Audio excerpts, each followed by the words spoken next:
សាមគ្គីសាមគ្គីជ្រងបាវចនាព្រះសង្ឃសម្រួមតាមសាលពិភាក្សានេះជាកិច្ចពិភាក្សាពេញអង្គនៅក្នុងថ្ងៃទី2នៃកម្មវិធីអនុសង្វចរៈលើកទី33នៃព្រះរាជាកម្ពុជារបស់យើងនៃគណៈសង្ឃទាំងពីរគណៈនៅពេលនេះប្រធានបទនៅថ្ងៃនេះផ្ដោតជាសំខាន់ទៅលើវឌ្ឍនភាពនៃវិស័យពុទ្ធកសិក្សាជាតិកម្ពុជារបស់យើងព្រោះថាគណៈម្ចាស់ដោយគុណម្ចាស់ប្រធារានទៅថាគ្រប់អង្គទ្រង់ជ្រាបទៅហើយថាវិស័យពុទ្ធកសិក្សានេះដើម្បីហោះខ្ពស់ទៅឆ្ងាយបានគឺមានស្លាប2សំខាន់ដែលម្សិលមិញព្រះវគ្គមិនបានរំលេចរួចទៅហើយតេតិនទៅនឹងស្លាបទី1គឺវិបស្សនាធរៈហើយស្លាបថ្ងៃនេះគឺយើងជជែកគ្នាជុំវិញនៃកន្ធធរៈវិញម្ដងថាតើស្លាប2នេះនាំព្រះពុទ្ធសាសនាទៅកាន់ទីឆ្ងាយយ៉ាងដូចម្ដេចនេះជាវិរោកាសមួយដល់ប្រពៃហើយខ្ញុំប្រកាសណាម្ចាស់នឹងធ្វើជាអ្នកសម្របសម្រួលនៅក្នុងកម្មវិធីបន្តដែលយើងមានរយៈពេល2ម៉ោងគឺចាប់ពីម៉ោង7នេះតទៅរហូតទៅដល់ម៉ោង9បាទបានបញ្ចប់កម្មវិធីហើយបន្តទៅទៀតនឹងមានព្រះវគ្គមិនផ្សេងទៀតបាទហើយថ្ងៃនេះដែរយើងមានព្រះសហវគ្គមិន3ព្រះអង្គគឺព្រះបលិកាវិទ្យបណ្ឌិតឌិតវរៈព្រះអង្គបញ្ចប់ការសិក្សាថ្នាក់ចុងក្រោយពីប្រទេសស្រីលង្កាលើឯកទេសភាសាបាលីហើយដល់ឡែកមួយអង្គទៀតគឺព្រះសង្ឃាលង្កាមុនីបណ្ឌិតយ៉នកុសលព្រះអង្គក៏ជាអ្នកឯកទេសបញ្ចប់ពីទីនោះដែរទៅលើផ្នែកវិទ្យាសាស្ត្រនយោបាយមួយដែរហើយដល់ឡែកចុងក្រោយព្រះវគ្គមិនរបស់យើងនោះគឺព្រះសមិទ្ធវង្សបណ្ឌិតសុបន្ធឿនដែលព្រះអង្គគង់នៅទីនេះស្រាប់ហើយព្រះអង្គក៏ជាប្រធានផ្នែកពុទ្ធកឧត្តមសិក្សានៅក្រោយពុទ្ធកឧត្តមសិក្សានៃពុទ្ធកសិក្សាជាតិកម្ពុជារបស់យើងបន្តអញ្ចឹងថ្ងៃនេះយើងមើលឃើញសិតតែជាក្បាលម៉ាស៊ីនដឹកនាំនៅក្នុងវិស័យពុទ្ធកសិក្សាជាតិតែម្ដងអញ្ចឹងមិនឲ្យខាតពេលទេខ្ញុំកណាខ្ញុំបាទសូមផ្ដើមនៅកម្មវិធីតែម្ដងដើម្បីទុកលទ្ធភាពប្រកេតដល់ព្រះវគ្គមិនទាំង3ព្រះអង្គរំលេចថាតើជ្រុងណាដែលយើងអាចមើលឃើញយ៉ាងម៉េចក្នុងការជំរុញនៅវិស័យពុទ្ធកសិក្សាជាតិរបស់យើងបន្តទៅទៀតព្រោះកន្លងមកយើងឃើញស្រាប់ហើយគឺថាទាំងជំរុញទៅលើឆាកអន្តរជាតិក៏ដូចថ្នាក់ជាតិប៉ុន្តែថ្នាក់ជាតិយើងក៏បានប្រឹងប្រែងយ៉ាងសកម្មកន្លងមកពិសេសគឺក្រោមព្រះគតិការដ្ឋានសិក្សាពុទ្ធកសិក្សាជាតិរបស់យើងនេះតែម្ដងអញ្ចឹងខ្ញុំកណាសូមផ្ដើមចេញអំពីផ្នែកក្រោយឧត្តមមុនគេដោយសារផ្នែកក្រោយឧត្តមជាផ្នែកមួយធំមែនទែនក្នុងការមើលទៅលើវិស័យពុទ្ធកសិក្សាជាតិទាំងមូលតែម្ដងថាតើវឌ្ឍនភាពយ៉ាងដូចម្ដេចហើយសូមព្រះអង្គម្ចាស់ផ្នែក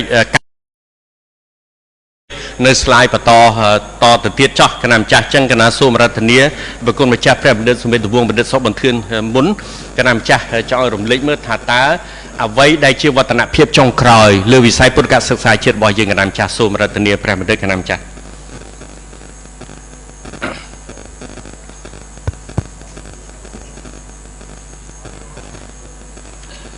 ជាបឋម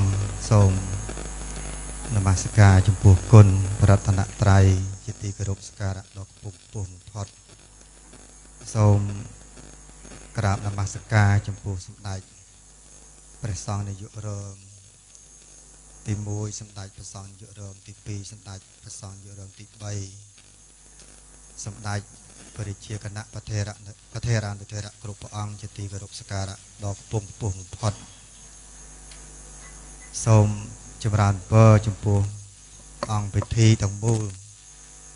ដោយសេចក្តីស្រឡាញ់រាប់អានក្នុងពធទូលព្រះបង្គំខ្ញុំបកណាអាត្មាភាពសូមព្រះរាជានុញ្ញាតពីសំណាក់សម្ដេចគ្រប់ព្រះអង្គដើម្បីបានលើកឡើងជាវិភាគទានកំណត់ខ្លះតាក់ទងទៅនឹងវឌ្ឍនភាពនៃវិស័យពុទ្ធកសិក្សារបស់យើងប៉ុន្តែមុននឹងបញ្ជាក់អំពីវឌ្ឍនភាពក៏សូមងាកទៅប្រភពហេតុខាងដើមបន្តិចដែលតាក់ទងទៅនឹងវិស័យអប់រំនៅក្នុងសង្គមខ្មែរយើងជាពិសេសតាក់ទងទៅនឹងវិស័យពុទ្ធកសិក្សាហើយខ្ញុំអាត្មាសូមបែងចែកកាលនៃប្រវត្តិសាស្ត្រ 4ធំសិនចុះដើម្បីបានជាមូលដ្ឋានទី1គឺសម័យហ្វូណនរំលេចខ្លះទេមិនច្រើនទេហើយទី2ការអប់រំនៅសម័យចេនឡាទី3ការអប់រំនៅសម័យអង្គរហើយទី4ការអប់រំក្រោយសម័យអង្គរដើម្បីបានជាមូលដ្ឋានគំនិតហើយក៏ជាការផ្ដល់នៅចំណេះដឹងទាក់ទងនឹងការអប់រំនៅក្នុងសង្គមខ្មែរយើងដែរកាលណានៅសម័យហ្វូណនតាមពិតសម័យហ្នឹងគឺយើងគិតថេរវេលាហ្នឹងគឺក្នុងសតវត្សទី1រហូតដល់ទី6ហើយការអប់រំនៅសម័យនោះខ្ញុំណាត់អាត្មាបែងចែកជា2ដែរទី1ក្រៅប្រព័ន្ធទី2ការអប់រំក្នុងប្រព័ន្ធហើយការអប់រំក្រៅប្រព័ន្ធក៏ដើរតួនាទីសំខាន់នៅក្នុងការផ្ដល់ចំណេះដឹងពុទ្ធបរិស័ទរបស់យើងការអប់រំក្រៅប្រព័ន្ធនឹងតាមពិតជាការអប់រំមួយតាមគ្នារៀនសូត្រតាមគ្នាជាពិសេសក្នុងគ្រួសារនៅក្នុងគ្រួសារហ្នឹងកូនចេះចំណេះដឹងផ្នែកខាងជំនាញអនុវត្តពីសំណាក់មាតាបិតាអញ្ចឹងកូនចៅរៀនតគ្នាឧទាហរណ៍ដូចជាការនេសាទត្រីការចិញ្ចឹមសត្វការឲ្យចំណីសត្វក្តីហ្នឹងគឺកូនខ្មែរយើងពីសម័យហ្នឹងលោកចេះតាមគ្នានឹងតែម្ដងហើយការអប់រំហ្នឹងទោះបីក្រៅប្រព័ន្ធមិនប៉ុន្តែជាការអប់រំមួយបែបគេហៅជំនាញអនុវត្តពាក្យអង់គ្លេសគេប្រើពាក្យ skill practical skill ហ្នឹងគឺជំនាញអនុវត្តប្រចាំថ្ងៃហ្នឹងតែម្ដង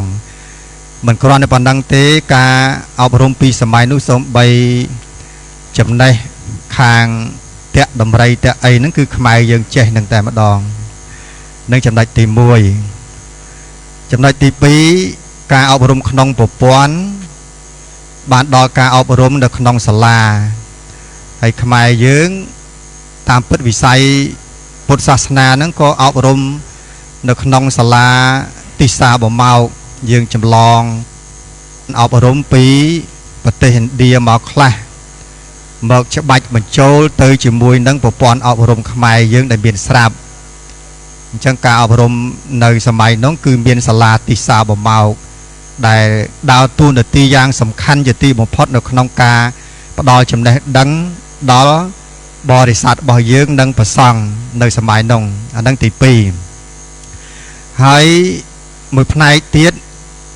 និយាយពីតួនាទីរបស់ប្រសង់នៅសម័យហ្វូណនប្រសង់យើងលោកដើរតួនាទី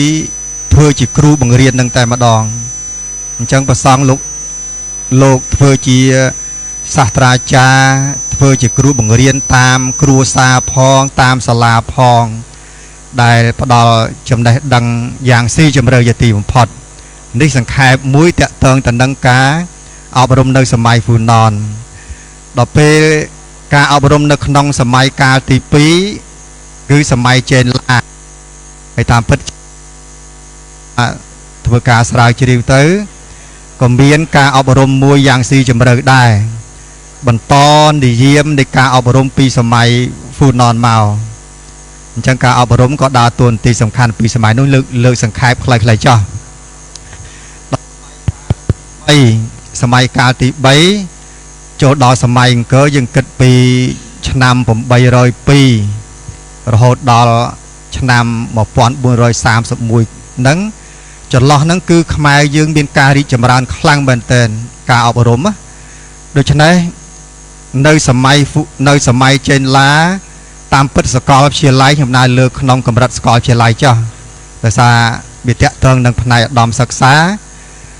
អញ្ចឹងសាកលវិទ្យាល័យពុទ្ធសាសនាយើងកើតតាំងពីសម័យចេនឡាមកបើនិយាយទៅហើយតាមពិតក្នុងសម័យហ្វូណនមកម្លេះប៉ុន្តែក្នុងសម័យនោះយើងក៏តែប្រើពាក្យផ្សេងប៉ុណ្ណឹងឯងដល់ពេលមកដល់សម័យអង្គរការរីកចម្រើនផ្នែកខាងវិស័យពុទ្ធសិក្សាសាកលវិទ្យាល័យរបស់យើងកើតឡើង យ៉ាងខ្លាំងក្លាជាទីបំផុត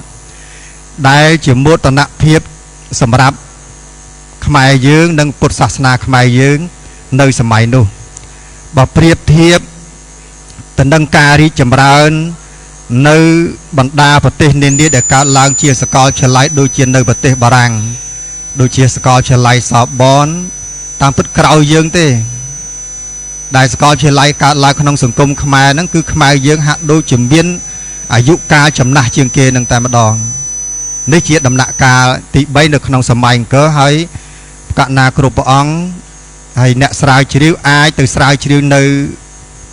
ខេត្តព្រះវិហារនៅប្រាសាទមួយចំនួនហើយនិងសាកលវិទ្យាល័យមួយចំនួនដើរតួនាទីយ៉ាងសំខាន់មែនទែនមិនគ្រាន់តែបណ្ដុះនៅចំណេះដឹងទូទៅប៉ុណ្ណឹងទេគឺថែមទាំងជំនាញដោយវិស័យសុខាភិបាលខ្មែរយើងសាកលវិទ្យាល័យសុខាភិបាលកើតឡើងពីសម័យនោះខ្មែរអាចផលិតថ្នាំពេទ្យមិនគ្រាន់តែព្យាបាលប្រជារាស្ត្របរិស័ទយើងក្នុងនគរប៉ុណ្ណឹងទេអាចជួយដល់បណ្ដាប្រទេសនានាទៀតហ្នឹងគឺផ្នែកខាងវិស័យសុខាភិបាលនៅក្នុងសម័យអង្គរហ្នឹងជារួមខ្ញុំអាត្មាធ្វើការស្រាវជ្រាវមកនៅសម័យអង្គរគេសួរថាហេតុអីបានជាខ្មែរយើងមានការរីកចម្រើនដល់កំពូលអញ្ចឹងវាមានការចាប់ផ្ដើមតាំងពីសម័យហ្វូណនសម័យចេនឡាប៉ុន្តែខ្លាំងនៅសម័យអង្គរនឹងមកតាមអ្នកស្រាវជ្រាវគេថាខ្មែរយើងរីកចម្រើនមានកត្តាច្រើនប៉ុន្តែខ្ញុំអាត្មាលើក4ចំណុចចោះ4ចំណុចហ្នឹងដែលជាកត្តាសំខាន់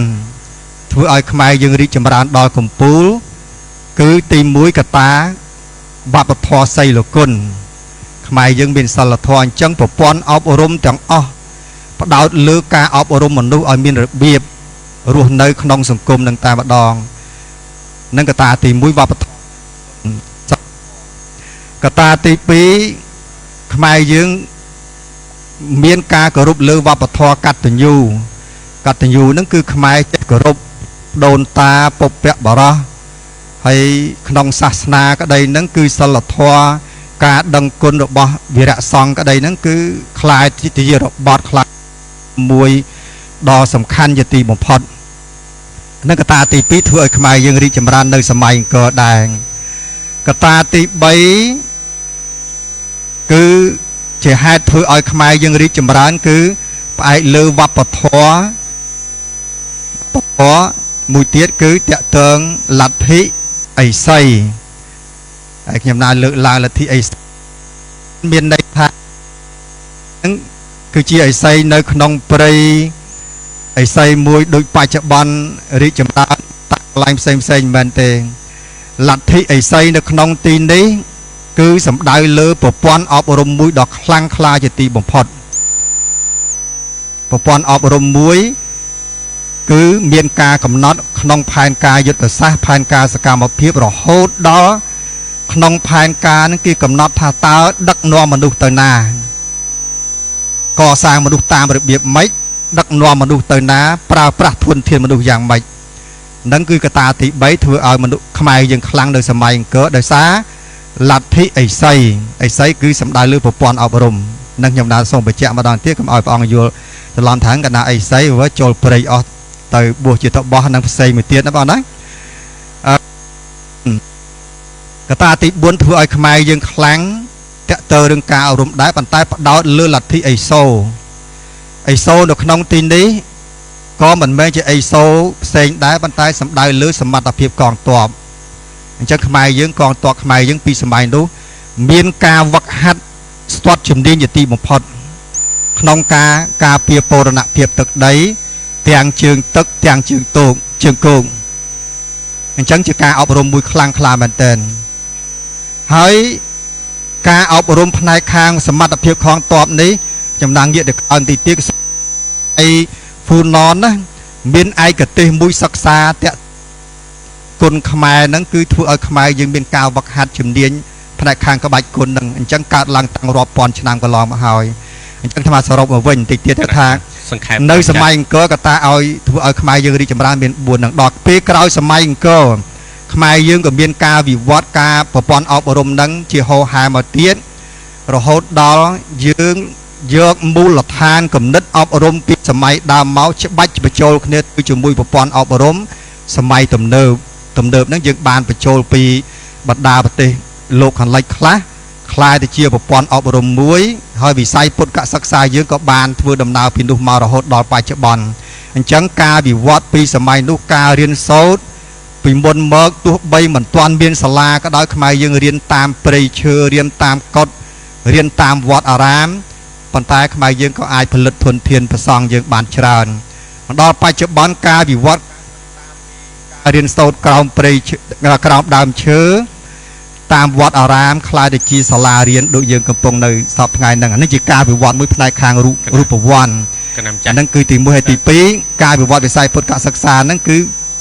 ផ្នែកខាងបរិមាណក៏រីកចម្រើនហើយទី3ការវិវត្តវិស័យពុទ្ធសិក្សាហ្នឹងផ្អែកលើគុណភាពដែរហើយនឹងមានកថាច្រើនទៀតខ្ញុំណាអាត្មាប៉ុណ្ណឹងចោះណាសូមអរគុណសាធុព្រះបណ្ឌិតសុមន្ធានដែលរំលេចយ៉ាងពិស្ដារតេតិនទៅនឹងដំណើរវិវត្តវិស័យពុទ្ធសិក្សាជាតិតាំងពីមុនសម័យក៏រហូតមកដល់បច្ចុប្បន្ននេះគណៈម្ចាស់ជាបន្តគណៈសូមកែតម្រូវបន្តិចអំពីឯកទេសរបស់ព្រះសង្ឃាមនីលង្កាមនីបណ្ឌិតយ៉នកុសលតាមពិតព្រះអង្គចប់ផ្នែកឯកទេសទស្សនវិជ្ជាពុទ្ធសាសនាពីសាកលវិទ្យាល័យកល្យាណីគណៈស្រីលង្កាគណៈម្ចាស់ប៉ុណ្ណឹងហើយបន្តទៅទៀតសូមប្រគេនទៅព្រះអង្គព្រះបល័យកោវិតដិតវរៈគណៈម្ចាស់គុំម្ចាស់បណ្ឌិតមើលឃើញជ្រុងយ៉ាងណាដែរជំវិញដោយសារតែប្រគុំម្ចាស់បណ្ឌិតគ្រប់គ្រងផ្នែកពុទ្ធកៈក្រោយបាននៃផ្នែកក្រោយឧត្តមនៃពុទ្ធកៈសាកលវិទ្យាល័យព្រះសីហនុរាជរបស់យើងនេះថាតើអ្វីដែលជាគន្លឹះជំរុញដើម្បីធ្វើឲ្យដំណើរក្រោយពុទ្ធកៈឧត្តមសិក្សានេះក្នុងការដើរទៅមុខទីគណៈម្ចាស់ហើយចាំពេលទុកលទ្ធភាពផ្សេងទៀតដើម្បីមានសំណួរពីប្រគុណម្ចាស់ព្រះថេរៈគ្រប់ព្រះអង្គតាមបណ្ដាខេត្តនានាដែលមានចង់មានសំណួរយ៉ាងណាប្រគុណម្ចាស់ត្រៀមមកឲ្យគណៈម្ចាស់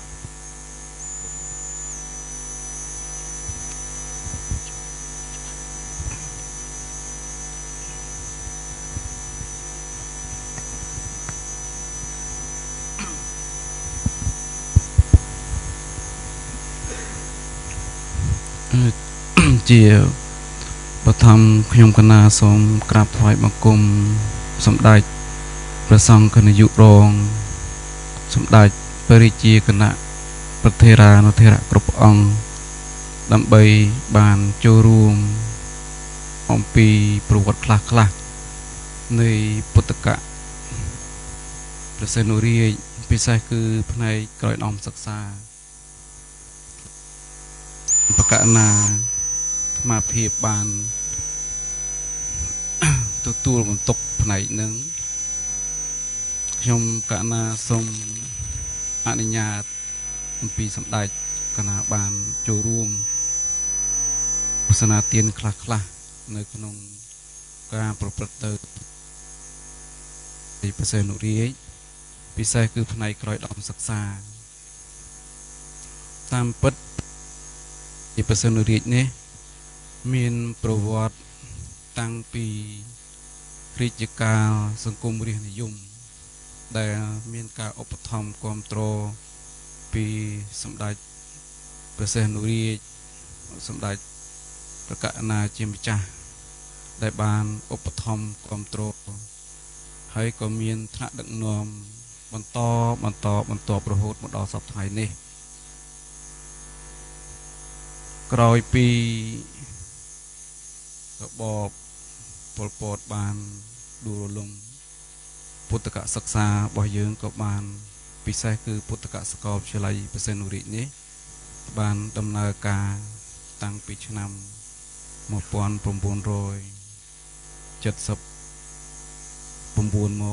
បានដំណើរការរហូតមកគឺ97គឺយើងចាប់ផ្ដើមបន្តការវិវត្តរហូតមកដល់សព្វថ្ងៃហើយពុទ្ធកមហាវិទ្យាល័យព្រះសីហនុរាជនេះគឺបានវិវត្តខ្លួនទៅជាពុទ្ធកសាកលវិទ្យាល័យព្រះសីហនុរាជគឺនៅឆ្នាំ2006ក្រោមការដឹកនាំរបស់សម្ដេចឧត្តមចរិយាឈឹងបញ្ជាព្រះសកលវិទ្យាធិការហើយក្រោយមកទៀតគឺសម្ដេចអគ្គមហាសង្ឃរាជ នុនង៉ែតក៏ជាព្រះសកលជាតកាហើយក្រោយមកទៀតគឺសម្ដេចព្រះមហារាជវង្សបណ្ឌិតយ៉នសញ្ជាតិជាព្រះសកលជាតកាអញ្ចឹងគឺការវិវត្តនេះគឺមានការជាលំដាប់ជាបន្តបន្ទាប់ប៉ុន្តែពុទ្ធកសកលវិទ្យាល័យព្រះសុនរាជដែលយើងបណ្ដុះបណ្ដាលនៅក្នុងនោះគឺឯកទេសដែលសំខាន់បកណាអាត្មាភាពបានចាប់អារម្មណ៍គឺឯកទេសបលិនិងឯកទេសទស្សនវិជ្ជាពុទ្ធសាសនានិងឯកទេសអក្សរសាស្ត្រខ្មែរនេះគឺជាឯកទេសមួយដែលមានន័យសំខាន់សម្រាប់ពុទ្ធកសម្រាប់ព្រះពុទ្ធសាសនានៅស្រុកខ្មែរយើងដោយសារព្រះពុទ្ធសាសនាថេរវាទនេះគឺពឹងផ្អែកទៅលើភាសាបាលីជាគោលគណាហើយចំពោះឯកទេសភាសាបាលីឯកទេសទស្សនវិជ្ជាពុទ្ធសាសនានេះនៅផ្នែកក្រោយដំសិក្សាគឺថ្នាក់អនុបណ្ឌិតគឺយើងបានដំណើរការគឺនៅឆ្នាំ2020គឺយើងចាប់ផ្ដើមដំណើរការឯកទេសភាសាបាលីហើយនៅឆ្នាំ2024នេះគឺយើងបានបើកដំណើរការថ្នាក់បណ្ឌិតអញ្ចឹងក្នុងនាមខ្ញុំបកណាទទួលបន្ទុកហើយជាអ្នកសិក្សានៅភាសាបាលីនេះទៀតផងគឺគិតថាពុទ្ធសាសនាប្រសិនបើបព្វជិតអ្នកបួសគឺរាវាសអ្នកដែលទ្រទ្រង់ព្រះពុទ្ធសាសនានេះមិនបានចូលរួមអភិរក្សថែរក្សាឯកទេសភាសាបាលីនេះឲ្យថិតថេរតាំងនៅបានទេនោះព្រះពុទ្ធសាសនានឹងមានបញ្ហាដូចជានៅក្នុងគម្ពីរមុខលានបញ្ចការដែលព្រះអដ្ឋកថាចារ្យលោកបានសម្ដែងយោនរតឹងអ្នកសក្ខយៈសិក្ខន្តោបេដកតយ៉ាងបតេវិកង្ខយៈវនេអន្តាវនេអន្តកជោយថានេះព្រះគាថានេះមានអត្តន័យរំលឹកដល់អ្នកកាន់ព្រះពុទ្ធសាសនាទាំងអស់ពិសេសគឺព្រះសង្ឃយើងគឺលោកបានសម្ដែងថាយោនរតឹងអ្នកសក្ខយៈប្រសិនបើបុគ្គលណាមួយមិនបានសិក្សាគឺនរតិគឺភាសានេះគឺបានដល់បាលីវេយ្យាករណ៍នោះទេសិក្ខន្តោបេដកតយ៉ាងហើយលោកទៅសិក្សាប្រត្រៃបិដកគឺការសិក្សាប្រត្រៃបិដកនេះគឺទាមទារឲ្យយើងសិក្សានៅវេយ្យាករណ៍បាលីជាមូលដ្ឋានអញ្ចឹងបានលោកសម្ដែងថាបតេវិកង្ខយៈមានន័យថាបុគ្គលនោះរមែងសង្ស័យគ្រប់បទលោកប្រៀបធៀបថាដូចជាដំរីខ្វាក់វនេអន្តកជោយថាប្រៀបធៀបដូចជាដំរីខ្វាក់ដែលត្រាច់ទៅក្នុងព្រៃយ៉ាងណាអ្នកកាន់ព្រះពុទ្ធសាសនាទាំងបព្វជិតទាំងគរិវាសប្រសិនបើមិនបានសិក្សាភាសាបាលីនេះទេនេះជាបញ្ហាធ្វើឲ្យព្រះពុទ្ធសាសនាយើងកាន់តែប្រព្រឹត្តទៅនៅក្នុងភាពសង្ស័យរាល់អត្ថបទខ្លឹមសារពិសេសគឺព្រះពុទ្ធវចនៈមួយពាក្យឬក៏មួយស័ព្ទនេះប្រកបដោយអត្ថន័យសែនន័យដែលយើងពិបាកនឹងយល់ពិសេសនៅក្នុងភាសាបាលីអដ្ឋកថាចារ្យដីកាចារ្យនេះគឺលោកបានបញ្យល់ថាប្រត្រៃបិដកជាគោលចំពោះស័ព្ទមួយយើងមិនអាចប្រែទៅតាមអក្ខរៈជាធំនោះទេ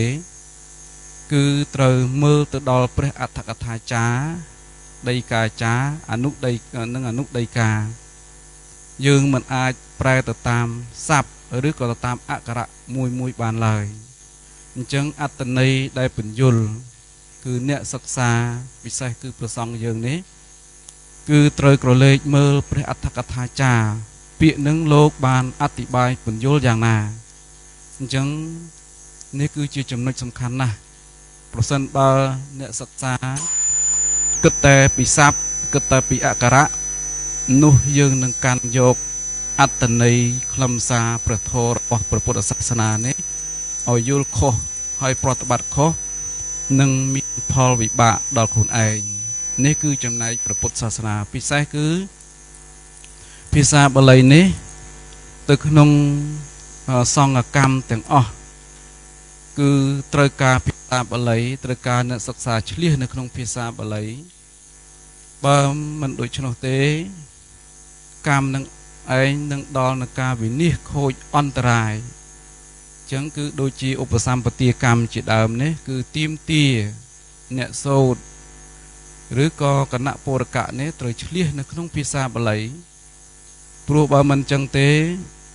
ការឧបសម្បទានឹងមានវិបត្តិអន្តរាយមិនអាចបង្កើតជាភិក្ខុសាមណេរនៅក្នុងព្រះសាសនានេះបានត្រឹមត្រូវទៅតាមព្រះវិន័យឡើយអញ្ចឹងគឺនេះជាចំណុចសំខាន់ណាស់ភាសាបាលីនេះដែលបកណាគ្រប់ព្រះអង្គចូលរួមសិក្សាដើម្បីថែរក្សាព្រះពុទ្ធសាសនារបស់យើងហើយមិនត្រឹមតែព្រះពុទ្ធសាសនាទេភាសាបាលីនេះគឺមានប្រយោជន៍ដល់ភាសាខ្មែរយើងព្រោះភាសាខ្មែរយើងបានខ្ចីភាសាបាលីទៅប្រើច្រើនណាស់អញ្ចឹងគឺនិមន្តបកណាគ្រប់ព្រះអង្គជួយចូលរួមថែរក្សានិងអភិវឌ្ឍពិសេសគឺភាសាបាលីនេះឲ្យថិតថេរតទៅមុខទៀតសូមគណៈម្ចាស់សាធុគណៈប្រគុណម្ចាស់ព្រះបាលីកាវិតបណ្ឌិតឌិតវរៈព្រះអង្គប្រធានផ្នែកក្រោយឧត្តមនៃពុទ្ធកសាកលវិទ្យាល័យបសេនអូរាជគណៈម្ចាស់ជាបន្តទៅទៀតគឺព្រះសង្ឃាលង្កាមនីបាទគណៈម្ចាស់ព្រះបណ្ឌិតយនកុសលដោយសារព្រះអង្គជាប្រធានផ្នែកមួយដែរផ្នែកមជ្ឈមសិក្សាថាតើជាគ្រឹះយ៉ាងម៉េចក្នុងការកសាងពុទ្ធកម្មមជ្ឈមសិក្សារបស់យើងព្រោះធម្មតាមុនឡើងចូលមហាវិទ្យាល័យឬក៏ក្រោយឧត្តមត្រូវឆ្លងមជ្ឈមចាំបាច់ត្រូវឆ្លងអញ្ចឹងជាកលឹះដោយសារគុំម្ចាស់បណ្ឌិតកាន់លើផ្នែកនឹងស្រាប់គុំម្ចាស់មើលឃើញយ៉ាងម៉េចដែរក្នុងការរុញកលឹះនឹងដើម្បីឲ្យសម្រេចគោលដៅគណៈម្ចាស់សូមក្រាបថ្វាយបង្គំសម្ដេចព្រះសង្ឃនាយករងសម្ដេចគ្រប់ព្រះអង្គព្រះថេរានុថេរៈគ្រប់ព្រះអង្គណាសូមចម្រើនពរលោកជំទាវអាយុឧត្តមឆ្លើយតបនឹងបណ្ឌិតសូមប្រាក់សុផោះណាអ្នកសម្របពលក្នុងកម្មវិធីនេះណាខ្ញុំកណាចង់ស្រាយជាសង្ខេបបន្តិចណាតកតងទៅនឹងប្រវត្តិពុទ្ធិកសិក្សាណាជាការច្រូតកាត់ណាព្រោះពីសម័យកាលមួយទៅសម័យកាលមួយហ្នឹងតែងតែមានការប្រែប្រួលហើយប្រកបដោយការអភិរក្សនិងអភិវឌ្ឍណាក្នុងនេះមានន័យថាដោយក្នុងរជ្ជកាលប្របាទអង្គឌួងក៏មានការលើកឡើងហើយកត់ត្រាជាប្រវត្តិសាស្ត្រណាថាព្រះអង្គជាអ្នកឆ្លៀសឆ្លាតណាជាអ្នកឧបត្ថម្ភផ្គត់ផ្គង់ចំពោះពុទ្ធិកសិក្សាដែរក៏ប៉ុន្តែរបៀបនៃការសិក្សាក្នុងវិស័យពុទ្ធិកសម័យនោះមានលក្ខណៈខុសប្លែកគ្នាក្នុងសម័យបច្ចុប្បន្នណាមួយចំនួនដែលមានន័យថាជាការរៀនបែបទន្ទិញណាចាំមាត់ហើយការប្រឡងអីមិនច្រើនទេណាមានយូរមានម្ដងណាតាម បរិជានុញ្ញាតរបស់ប្រកបរណាហើយនឹងតាមសំណើរបស់គណៈសង្ឃនាយកណាហើយក្រោយជេរកាលមកហ្នឹងក្នុងរជ្ជកាលប្របាទស៊ីសវ័តហ្នឹងយើងមានការបើកសាលាពុទ្ធកៈណានឹងជាកំណត់ត្រាប្រវត្តិសាស្ត្រមានន័យថាបែបជាប្រព័ន្ធហើយជាផ្លូវការក្នុងឆ្នាំ1909នៅខេត្តសៀមរាបហើយក្រោយមកក៏មានបញ្ហាប្រឈមនិងហើយក៏ផ្ទេរណាពីខេត្តសៀមរាបមកភ្នំពេញណាបរិវេណព្រះបរមរាជវាំងគឺមន្ទីរព្រះសទ្ធំនិងថែវភាគខ្លះនៃព្រះបរមរាជវាំងណាឆ្នាំ1914ហ្នឹងហើយមានឈ្មោះថាសាលាបាលីណាហើយក្រោយមកឆ្នាំ1922ហ្នឹងបដូរពីសាលាបាលីមកសាលាបាលីជាន់ខ្ពស់ណាហើយចេញពីឆ្នាំ1922ទល់នឹងឆ្នាំ1955ណាក្រោយមកក៏បដូរពីសាលាបាលីជាន់ខ្ពស់មកពុទ្ធិកវិទ្យាល័យព្រះសាមរិទ្ធណាជាមានថាពីសម័យកាលមួយទៅសម័យកាលមួយហ្នឹងការប្រែប្រួលការអភិវឌ្ឍការអភិរក្សហ្នឹងវាមានភាពមិនដូចគ្នាទាំងស្រុងទេប៉ុន្តែក៏មិនខុសទាំងស្រុងដែរព្រោះប្រកបដោយការអភិរក្សហើយនិងការអភិវឌ្ឍណាជាពិសេសក្នុងសម័យដើមហ្នឹងមុខវិជ្ជាសិក្សាយើងអត់មានច្រើនមានន័យថាផ្ដោតលើតែវិជ្ជាខាងផ្លូវសាសនាប៉ុន្តែនិយាយចំក្នុងសម័យសង្គមរាស្ត្រនិយមហ្នឹងសម្ដេចជាអង្គម្ចាស់ក្នុងសម័យនោះណាជាបញ្ញវន្តហ្នឹងក៏មានការបញ្ចូលនៅផ្លូវលោកណាមុខវិជ្ជាខាងផ្លូវលោកមានគណិតអីយ៉ាងដើមហើយមកទល់ក្នុងបច្ចុប្បន្ននេះភាពខុសប្លែកគ្នាក៏មានច្រើនណាហ្នឹងហើយហើយមានជាប្រព័ន្ធមានជាការទទួលស្គាល់ជាផ្លូវការអីគ្រប់សពមានប្រព័ន្ធមានន័យថាការដឹងឮពីអាជ្ញាធរណាហើយប្រព័ន្ធគ្រប់គ្រងមានភាពច្បាស់លាស់ណាចំសង្កត់បន្តិចពុទ្ធិកសិក្សារបស់យើងសួរថាអ្វីជាអត្តសញ្ញាណពីពុទ្ធិកសិក្សារបស់យើងណាអត្តសញ្ញាណនៃពុទ្ធិកសិក្សារបស់យើងគឺភាសាបាលីសំស្ក្រឹតនិងពុទ្ធសាសនាសម្ដៅដូចព្រះវិន័យព្រះធម្មណានេះជាអត្តសញ្ញាណនៃពុទ្ធិកសិក្សា